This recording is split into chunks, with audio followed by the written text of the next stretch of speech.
kepadamu. Bapakku datang padamu, naikkan ucapan syukur atas kasih dan rahmat-Mu ya Tuhan Yesus. Anugerah-Mu yang besar bagi kami Tuhan. Terima kasih ya Bapa, yang indah setiap hari, pagi hari,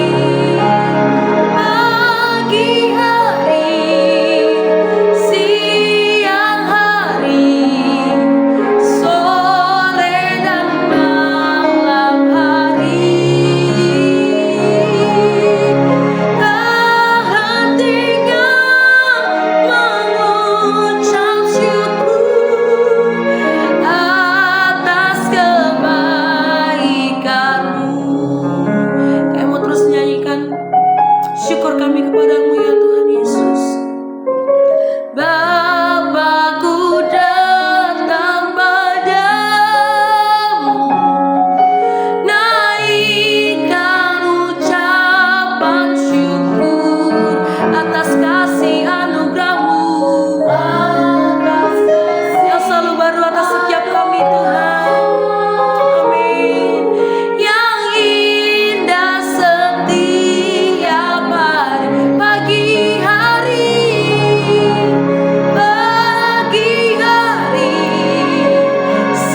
siang hari, sore dan malam hari. Tak hentikan mengucap syukur atas kebaikan. Pagi hari,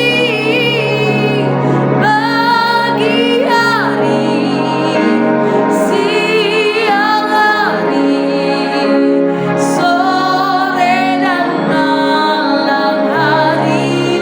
Tak hentikan mengucap syukur atas kebaikan. Tak hentinya mengucap syukur, tak hentinya mengucap syukur atas kebaikan-Mu.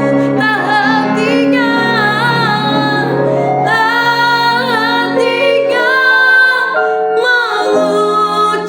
syukur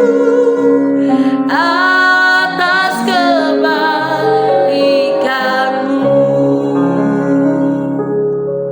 Tiada hentinya kami mengucap syukur atas kebaikan-Mu, dari pagi hari hingga malam hari. Dan seterusnya Tuhan, kasih-Mu tidak pernah berkesudahan bagi kami. Saat ini kami mau diajar Tuhan melalui renungan hari ini. Berbicara atas setiap kami siap untuk mendengar dan memahaminya. Dalam nama Tuhan Yesus kami berdoa dan mengucap syukur. Haleluya. Amin. Shalom Bapak Ibu dan Saudara-saudari, kita berjumpa kembali di dalam perenungan intim dengan Allah, yang pada kesempatan ini akan membahas sebuah tema, kerjakan keselamatan Anda. Firman Tuhan yang akan kita pelajari bersama terdapat pada kitab Kolose 2 ayatnya yang ke-6 sampai dengan ayatnya yang ke-7, dengan ayat emas pada Filipi 2 ayatnya yang ke-12. Berikut adalah firman Tuhan di dalam Kolose 2 ayatnya yang ke-6 sampai dengan ayatnya yang ke-7. Kepenuhan hidup dalam Kristus. Kamu telah menerima Kristus Yesus Tuhan kita. Karena itu, hendaklah hidupmu tetap di dalam Dia. Hendaklah kamu berakar di dalam Dia dan dibangun di atas Dia. Hendaklah kamu bertambah teguh dalam iman yang telah diajarkan kepadamu, dan hendaklah hatimu melimpah dengan syukur. Berikut adalah firman Tuhan di dalam Filipi 2 ayatnya yang ke-12. Tetaplah kerjakan keselamatan. Hai saudara-saudaraku yang kekasih, kamu senantiasa taat. Karena itu tetaplah kerjakan keselamatanmu dengan takut dan gentar, bukan saja seperti waktu aku masih hadir, tetapi terlebih pula sekarang waktu aku tidak hadir. Demikianlah pembacaan firman Tuhan, berbahagialah kita yang mendengarnya dan tekun melaksanakannya. Bapak, Ibu, dan saudara-saudari, ketika seseorang percaya kepada Yesus Kristus, ia tidak sedang memulai perjalanan untuk mencari keselamatan dengan kekuatannya sendiri. Ia menerima keselamatan itu sebagai anugerah Allah semata. Keselamatan bukan hasil usaha manusia, bukan upah dari moralitas, dan bukan pula hadiah bagi orang yang berhasil menjadi baik. Keselamatan diberikan di dalam Kristus, diterima oleh iman, dan dikerjakan Allah berdasarkan kasih karunia-Nya. Namun setelah menerima keselamatan itu, orang percaya tidak dipanggil untuk hidup pasif, melainkan dipanggil untuk bertumbuh. Karena itu firman Tuhan berkata di dalam Filipi 2 ayat 12 tadi, "Hai saudara-saudaraku yang kekasih, kamu senantiasa taat, karena itu tetaplah kerjakan keselamatanmu dengan takut dan gentar." Pada titik inilah banyak orang Kristen sering menjadi bingung. Bukankah keselamatan adalah anugerah? Mengapa harus dikerjakan juga? Apakah ini berarti keselamatan harus diusahakan? Tentu tidak. Filipi 2 ayat 12 tidak mengajarkan bahwa manusia menyelamatkan dirinya sendiri. Paulus sedang menegaskan bahwa keselamatan yang telah diterima itu harus tampak nyata dalam kehidupan sehari-hari. Keselamatan yang sejati tidak berhenti pada pengakuan mulut. Keselamatan menghasilkan ketaatan, pembaruan hidup, pergumulan melawan dosa, dan pertumbuhan di dalam Kristus. Dengan kata lain, orang yang telah diselamatkan dipanggil untuk hidup sebagai orang yang sungguh-sungguh telah diselamatkan, berbeda dari kehidupan yang dijalani sebelumnya. Bapak, Ibu, dan saudara-saudari, dalam Kolose 2 ayatnya yang ke-6 sampai ke-7, Paulus menyampaikan, "Kamu telah menerima Kristus Yesus Tuhan kita, karena itu hendaklah hidupmu tetap di dalam Dia." Perhatikan urutannya. Pertama, menerima Kristus. Sesudah itu, hidup di dalam Kristus. Jadi kehidupan Kristen selalu dimulai dari anugerah, lalu berlanjut dalam ketaatan. Kita tidak bertumbuh supaya diterima Allah. Kita bertumbuh karena telah diterima Allah di dalam Kristus. Ini prinsip yang sangat penting. Jika urutannya dibalik, kita akan jatuh ke dalam pemikiran bahwa Allah mengasihi kita karena pertumbuhan kita. Padahal justru karena Allah telah mengasihi kita, maka kita dimampukan untuk bertumbuh. Seringkali kita berharap bahwa sesudah percaya segala sesuatu akan langsung berubah dengan cepat. Kita ingin segera mengerti firman Tuhan dengan sempurna. Kita ingin segera meninggalkan semua dosa lama tanpa pergumulan. Kita ingin segera menjadi matang, bijaksana, sabar, kudus, dan teguh. Namun Tuhan tidak bekerja seperti itu. Dia memang sanggup mengubah dengan seketika. Tetapi dalam banyak hal, ia memilih membentuk umatnya melalui proses.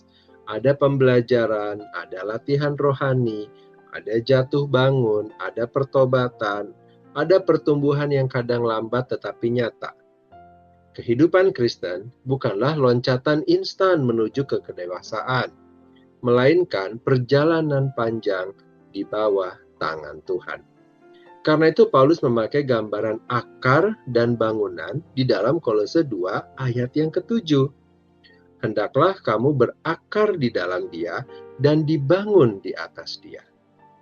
Akar tidak bertumbuh dalam sehari. Bangunan tidak berdiri dalam satu malam. Keduanya membutuhkan proses, keduanya menuntut ketekunan.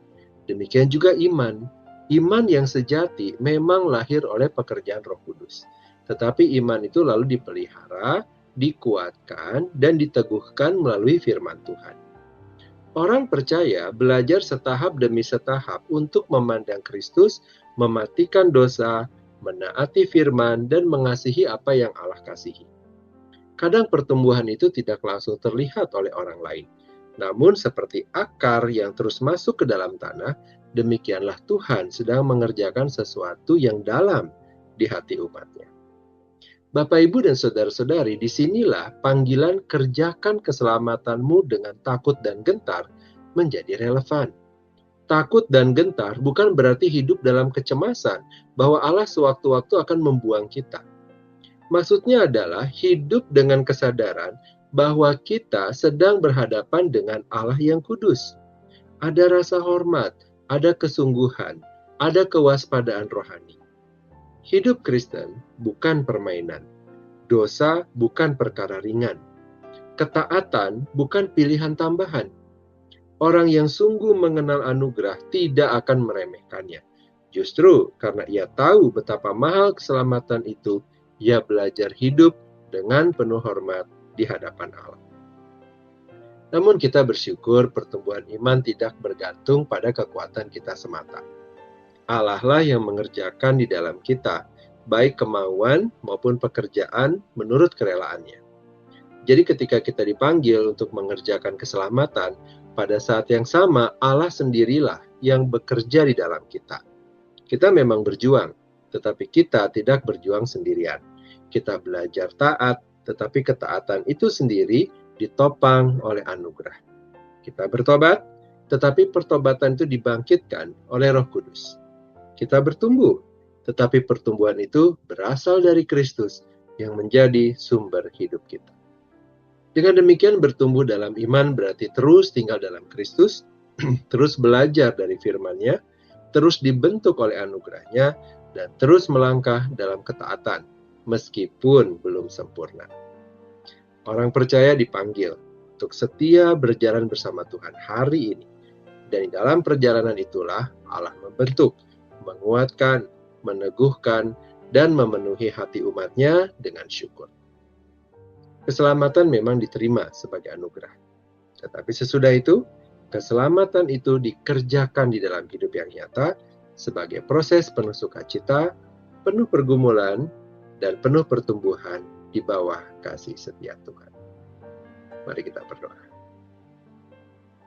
Bapa yang baik, kami berterima kasih dan bersyukur kepada Tuhan atas firman Tuhan dan perenungan yang telah kami dengarkan pada kesempatan ini, yang kembali mengingatkan kami bahwa Engkau telah memberikan keselamatan kepada kami, bukan karena usaha atau kebaikan kami, melainkan semata-mata oleh kasih karunia-Mu.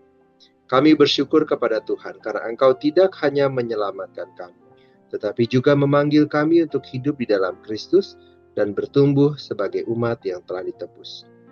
Bapa yang baik, ajarlah kami mengerjakan keselamatan kami dengan takut dan gentar, dengan hati yang hormat kepada Tuhan, dengan kesungguhan untuk meninggalkan dosa, dan dengan kerinduan untuk hidup seturut firman-Mu.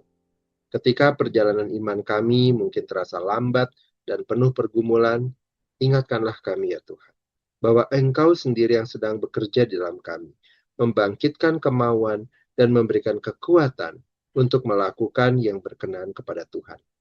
Tolonglah kami supaya tetap berakar dalam Kristus, dibangun di atas kebenaran firman-Mu, dan tidak menjadi lelah dalam proses pertumbuhan yang Engkau kerjakan di dalam kehidupan setiap kami. Biarlah melalui setiap langkah ketaatan, setiap pertobatan, dan setiap pembaharuan hidup, kami semakin serupa dengan Kristus, hingga hidup kami menjadi kesaksian yang memuliakan nama-Mu, dan penuh dengan ucapan syukur kepada Tuhan. Terima kasih Bapa, kini kami kembali memohonkan kepada Tuhan. Kiranya Engkau memberkati kami dengan segala kebaikan dari Allah Bapa, cinta kasih dari Tuhan Yesus, serta persekutuan dengan Allah Roh Kudus, yang menyertai kami sampai kedatangan Tuhan yang kedua kali. Terima kasih Bapa, dalam nama Tuhan Yesus kami berdoa. Amin. Demikianlah pembacaan firman Tuhan dan perenungan intim dengan Allah pada kesempatan ini. Sampai bertemu kembali dalam perenungan intim dengan Allah berikutnya. Tuhan Yesus memberkati.